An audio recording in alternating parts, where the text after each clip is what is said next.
दोस्तों, अगर भविष्य में इस सदी के सबसे खौफनाक साल की बात होगी तो शायद साल 2020 का नाम सबसे ऊपर होगा, क्योंकि इस साल ने न सिर्फ मानव जनित क्लाइमेट चेंज बल्कि प्रकृति ने भी जम के कहर बरसाया है। देखा जाए तो लोगों के साल बर्बाद होते थे, लेकिन इस साल ने सबको बर्बाद किया है। तो दोस्तों, आज की हम वीडियो में आपको बताएंगे 2020 के बुरे हादसों के बारे में, जिन्होंने लोगों को अंदर तक हिला के रख दिया था। तो दोस्तों, बने रहिए हमारे साथ इस वीडियो के अंत तक। और अगर आपको हमारी वीडियो पसंद आए तो हमारी वीडियो को लाइक जरूर करें। दोस्तों, ऑस्ट्रेलिया की आग को कोई नहीं भूल सकता। इसका कारण और कोई नहीं, हम मनुष्य ही है। धरती के बढ़ते तापमान की वजह कई देश को प्राकृतिक आग का सामना करना पड़ता है। ऑस्ट्रेलिया में लगी इस आग ने लगभग 1.20 करोड़ हेक्टेयर जमीन को जलाकर खाक कर दिया। 33 लोगों की मौत हुई और करीब 100 करोड़ जीव जंतु मारे गए। क्योंकि क्लाइमेट चेंज की वजह ऑस्ट्रेलिया के जंगलों में नमी कम होती जा रही है, इसलिए वहां लगने वाली आग जल्दी खत्म नहीं होती। 28 जनवरी को कैरेबियन में भूकंप आया, जिसकी तीव्रता 7.7 थी। यह भूकंप इतना ज़्यादा भयानक था कि लोगों को कुछ समझ ही नहीं आया कि उनके साथ क्या हो गया। घर में रखे सामान पेड़ के पत्तों की तरह हिल रहे थे।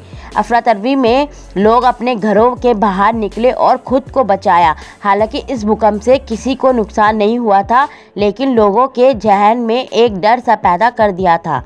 12 जनवरी को फिलीपींस के लोग आम दिन की तरह अपने अपने काम के लिए घर से निकले थे, लेकिन किसी को नहीं पता था कि आगे क्या होने वाला है। अचानक एक विस्फोट हुआ, जिसके बाद आसमान में काला धुआं छा गया। दरअसल हादसा कोई आम हादसा नहीं था, बल्कि ताल ज्वालामुखी में विस्फोट हुआ था, जिसका धुआं आसमान में 14 किलोमीटर की ऊंचाई तक फैला।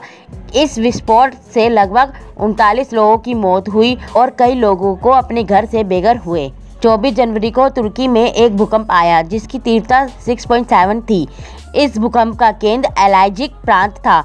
इस भूकंप की गहराई जमीन में 10 किलोमीटर थी, लेकिन गहराई कम होने की वजह से धरती में कंपन ज़्यादा होता था, जिसकी वजह से इस छोटे से भूकंप ने 41 लोगों की जान ले ली थी। लगभग 1000 लोग घायल हुए और कई इमारतें जमींदोज हो गई थी। 23 जून यह वह दिन था जब अमेरिका के साथ मैक्सिको के लोग भूकंप के झटकों से सहम गए थे। यह भूकंप 7.4 की तीव्रता के साथ आया। यह भूकंप में 10 लोगों की मौत हुई, लेकिन दोस्तों, इसका आंकड़ा बढ़ भी सकता था, क्योंकि इस भूकंप का केंद्र सांता मारिया जड़ानी का तटीय क्षेत्र था, जिससे सुनामी चक्रवात जैसी घटनाएं भी हो सकती थी। यह भूकंप नॉर्थ अमेरिकी प्लेट और कोकोस प्लेट के आपसी खींचतान की वजह से आया था। 22 जुलाई को अलास्का में साल का सबसे बड़ी प्राकृतिक घटना घटी।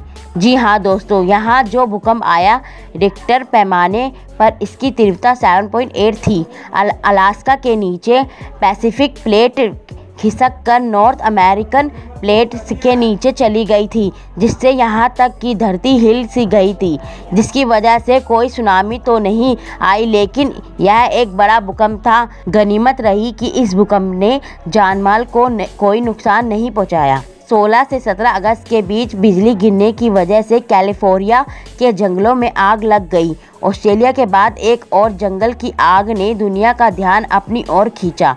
इस आग से 16.5 लाख हेक्टेयर जमीन जल गई, 10,448 इमारतें खाक हो गई और 33 लोगों की मौत हुई।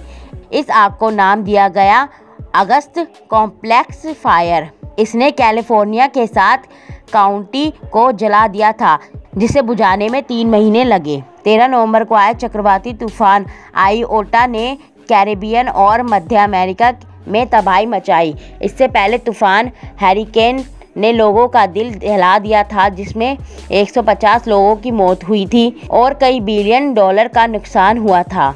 लेकिन ठीक कुछ दिन बाद आए इस दूसरे तूफान ने लोगों को डरा के रख दिया था। लोग अपने घरों में कैद हो गए थे। इस तूफान की वजह से 260 किलोमीटर प्रति घंटा की रफ्तार से हवाएं चली। इस तूफान में 45 लोग मारे गए। 14 दिसंबर को एक भयानक घटना घटी। दरअसल इटली में ज्वालामुखी माउंट एटना फट पड़ा। इससे इतना राख और धुआं उड़ाया कि इसकी वजह से इटली में कुछ समय के लिए हवाई सेवाएं बंद करनी पड़ी। इसकी राख का गुबार 4 किलोमीटर ऊंचाई तक गया था। इसका धमाका इतनी तेज था कि कैटेनिया शहर में 4.8 तीव्रता का भूकंप महसूस किया गया।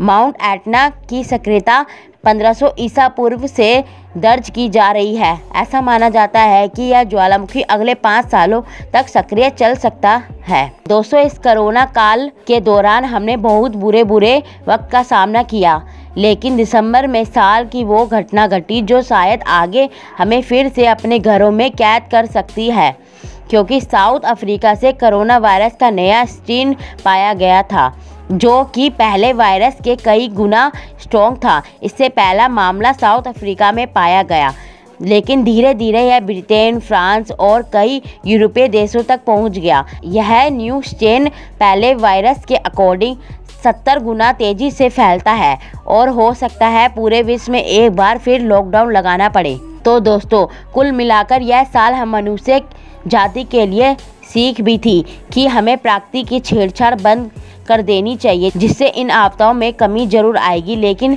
मनुष्य अपने स्वार्थ के लिए हर संभव प्रयास कर सकता है, जिससे खामियाजा बाढ़, भूकंप, सुनामी, फ्लू और वायरस के रूप में भुगतना पड़ता है। अभी तो कोरोना की वैक्सीन भी वैज्ञानिक नहीं ढूंढ पाए हैं कि अब यूरोपीय देशों ने इस वायरस का न्यू स्ट्रेन मिल गया। अब यह न्यू स्ट्रेन हमें किस दौर तक ले जाएगा, यह कहना मुश्किल होगा, लेकिन दोस्तों, यहाँ हमारी सुरक्षा हमारे हाथ में है। नोवेल कोरोना वायरस से बचने के लिए समय समय पर हाथ धोएं, लोगों से दूरी बनाए रखें और हैंड सैनिटाइज़र का इस्तेमाल करें। साथ ही हमारे चैनल को सब्सक्राइब करें ताकि आपको हमारी ऐसी रोचक भरी वीडियो समय समय पर मिलती रहे।